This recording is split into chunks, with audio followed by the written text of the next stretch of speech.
Three very common terms in traditional descriptions of music are dominance, resolution, and the dominant 7 chord. But what do they mean? It turns out that these are all incredibly hard concepts to define. Let's start out first with dominance and resolution. I'm going to define them in a short, concise, and very personal way. I see them as describing the same thing but going in opposite directions. Let's say that we are in the key of C major or C minor and we are ready to end our piece of music. What is the most dominant chord that we can use to end in that key? For the time being, I'm going to consider C major and C minor as basically the same key but with a darker and lighter feel. We want to find the chord that best dominates this key other than C major or C minor, and that chord is always going to be G7. This has been true for at least several centuries. If you are ready to end a piece of music, G7 is your go-to chord. It is so dominant, it is so convincing, it is so strong that after a G7 chord you simply want to go to C major or C minor. And if we do that alternating several times, we get the super strong sound of the ending of a Beethoven symphony. You simply can't get more convincing and more powerful than that. Now, what is resolution? Well, resolution is the same thing but looked at from the opposite direction. Where does that G7 chord want to go to? It absolutely wants to go to C major or C minor because the relationship is so strong. Formally, this dominant/resolution effect is called the 5-7 chord, and it is one of the most important relationships in music for very obvious reasons. So we have this 5-7 to 1 concept. When 5-7 goes to 1, it is resolving, and the 5-7 chord dominates the key, making it clear that it wants to be the second to last chord, and with that we have the whole thing. There is only one other matter to be discussed. In many areas of life, we have specific definitions and more loose and informal definitions. A good example in English would be the word anxious. If I am anxious, I am nervous, fearful, uptight, and that is never a positive thing. But if I am anxious to get started in something that I am really looking forward to, suddenly the word anxious means eager, and it is a very positive thing.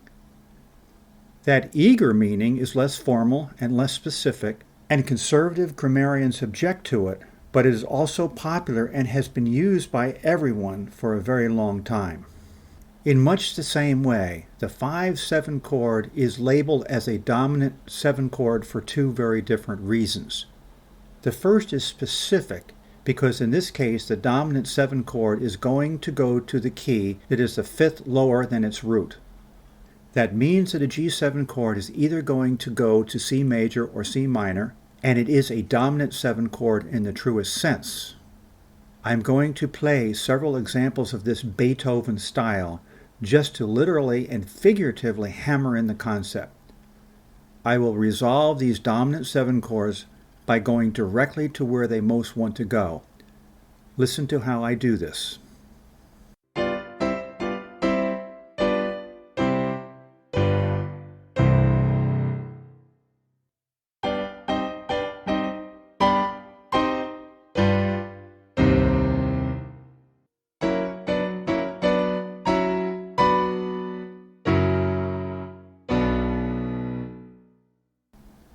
In addition, I can do the dominant 7 chord to resolution thing a couple of times, but then I can suddenly jump to a new dominant 7 chord in a new key and resolve it in the same way.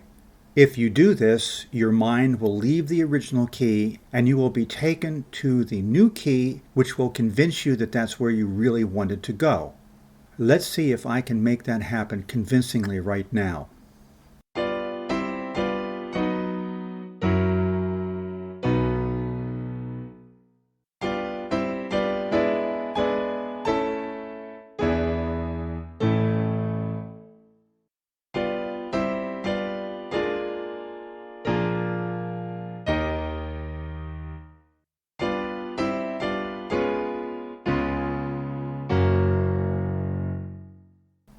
Do you remember my point about anxious as fearful and anxious as eager? The same thing is going to happen with the dominant 7 chord name. I've already shown you how it got its name and where it wants to go. That is the 5-7 concept. But there is a more important concept which I call no rules. With no rules, you just go anywhere and have fun, and then we see if we can surprise the listener. With this idea, we take those same 12 chords, which we call dominant 7 chords, and we leap to any other place we want to go to in a way that is inventive, creative, surprising, and unexpected. Now we are following the most important rule in composing, and that is that as composers, all we have to do is convince our listeners that we are doing something interesting and take them along with us in our adventure. I call that selling our ideas. We totally evade critics and music theorists and all those stuffy conservative people in the world, while we reach out to the masses in hopes of being accepted, appreciated, and maybe even loved. Don't forget to subscribe to my channel.